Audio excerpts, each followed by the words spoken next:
విద్యాసాగర్ గారితో మాట్లాడు తర్వాత వస్తాను శేఖర్ రెడ్డి గారి మీ దగ్గరికి. విద్యాసాగర్ గారు గుడ్ ఈవినింగ్ అండి. గుడ్ ఈవినింగ్ అండి. సో విద్యాసాగర్ గారు, ప్రతిపక్ష నేత ప్రతి హోదా ఇవ్వాలి జగన్మోహన్ రెడ్డి గారికి అనేది కోర్టులో, ఏపీ హైకోర్టులో నడుస్తున్నటువంటి డిస్కషన్. సో ఇప్పుడు ఇస్తారా ఇవ్వరా, ఇచ్చేటువంటి అవకాశాలు ఏ మేరకు ఉంటాయి, సో ఎన్ని రోజులు ఈ కేసు సాగుతుంది అనుకోవచ్చు ఈ పిటిషన్? నాయుడు గారు ఎప్పుడు కూడా చట్టాన్ని అర్థం చేసుకోవటము, అది అర్థం చేసుకున్న తర్వాత ఆచరించడం అన్నది వీటి మీద కాన్ఫ్లిక్ట్ ఉంటుంది. ఎప్పుడు కూడా అది చాలా కష్టమైనటువంటి ప్రక్రియ అదంతా కూడా. సో ఇక్కడ వైసీపీ ప్రతినిధి శేఖర్ రెడ్డి మాట్లాడినంటే గ్రేటర్ అనే పదం వాడారు. గ్రేటర్ అంటే ఎంత అనేది దాని మీద ఒక దానికి ఏమి నెంబర్ లేదు. సో ప్రతి దాని వెనక అసలు యాక్చువల్ గా లాలో క్యాపిటల్ ఏకి స్మాల్ ఏకి రెండు ఏలే. క్యాపిటల్ ఏ వాడితే అర్థం మారిపోద్ది, స్మాల్ ఏ వాడితే అర్థం మారిపోతుంది. లా అనేది చాలా చాలా చాలా లోతైన విశ్లేషణతో కూడుకున్నటువంటి వ్యవహారం.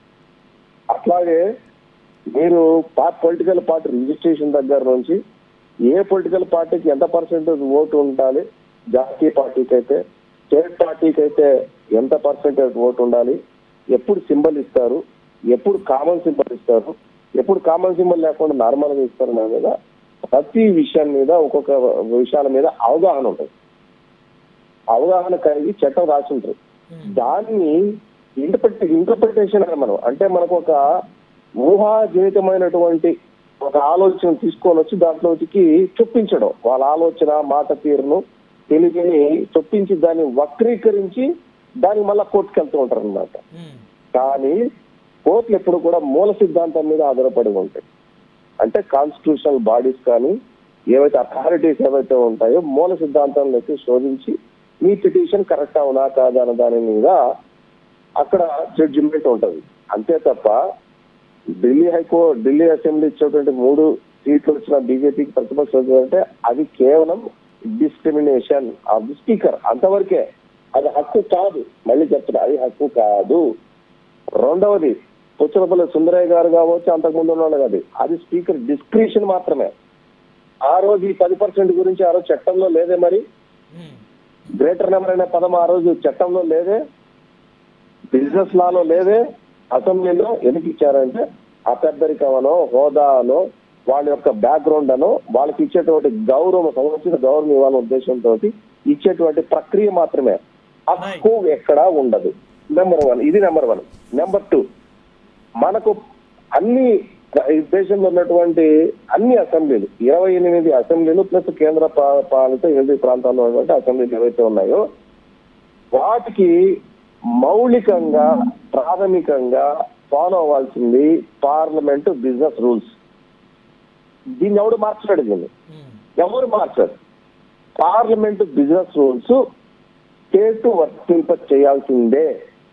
పార్లమెంట్ ఏదైతే బిజినెస్ రూల్స్ ను ఫాలో అవుతుందో ఆ రూల్స్ మాత్రమే మిగతా రాష్ట్రాల్లో ఉన్నటువంటి అసెంబ్లీలకు పారామీటర్ తప్ప మనంతకు మనం ఏదో ఊహాజనితంగా ఊహించుకొని హక్కు అన్నదాని మీద వ్యతిరేకమైనటువంటి పదం అది.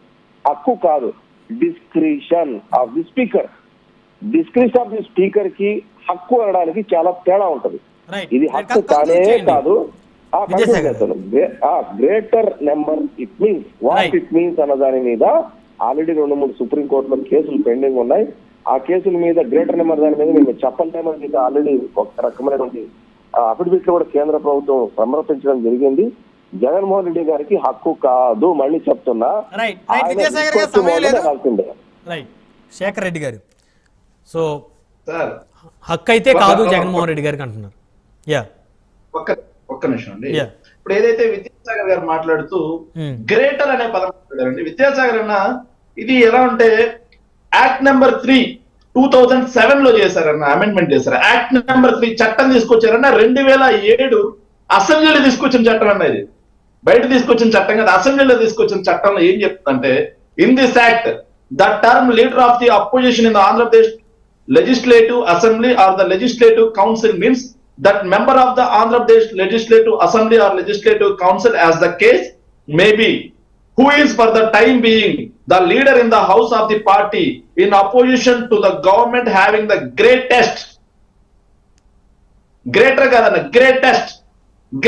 numerical strength, okay great numerical strength అన్న బాగా వినండి, and recognized as such by the Speaker of Andhra Pradesh Legislative Assembly or the Chairman of the Andhra Pradesh Legislative Council అని చెప్పి క్లియర్ గా మెన్షన్ చేసింది అన్న, క్లియర్ గా మెన్షన్ చేసింది. ఎస్, మాకు ఆ చట్టం పనికిరాదు, కూటమి ఆ చట్టాన్ని మేము పాటించాలనుకుంటే తీసేయండి, అసెంబ్లీలో బలం ఉంది కదా, సపరేట్ గా చట్టాన్ని తీసేసి 10% ఉండాలి అని చెప్పి క్లియర్ గా మెన్షన్ చేయండి, మేము కోర్టుకు వెళ్ళాం. రైట్ రైట్ శేఖర్ రెడ్డి గారు, మరొక అంశం కూడా 39% ఓట్ బ్యాంక్ వచ్చిన వైఎస్ఆర్సీపీ ఓట్ బ్యాంక్ డైల్యూట్ అయిపోతా ఉంది. సార్ 1 minute, నిన్న ల్యాండ్ టైటిలింగ్ యాక్ట్ రద్దు చేసినట్టుగా ఇది కూడా రద్దు చేసేయండి. యాక్ట్ నెంబర్ 3 2007 లో వచ్చిన యాక్ట్ రద్దు చేసేసి 10% ఉండాలని చెప్పి క్లియర్ గా మెన్షన్ చేయండి. అలా కాకుండా యాక్ట్ లో ఉన్న దాని ప్రకారం మీరు ఇవ్వట్లేదు అని చెప్పి మేము కోర్టుకు వెళ్తే అది కూడా నేర్పడినట్టుగా మాట్లాడతారు. ఇది కోర్టులో ఉంది కాబట్టి, కోర్టు పరిధిలో ఉన్నది కాబట్టి ఇంతకు మించిన దాని గురించి, చట్టం గురించి కానీ కేసు గురించి కానీ మాట్లాడకూడదు. సో కోర్టు వారిని గౌరవ కోర్టు వారిని దృష్టిలో ఉంది కాబట్టి ఇంతకు మించి మాట్లాడదు కాబట్టి ఇక్కడికి ఆపేస్తున్నాను నేను. అది తప్పు అంటే మాకు ఖచ్చితంగా నైతికంగా మీరు సమాధానం చెప్పాలి. దానికి ఎలా తప్పు అవుతుంది ఖచ్చితంగా సమాధానం చెప్పాలి.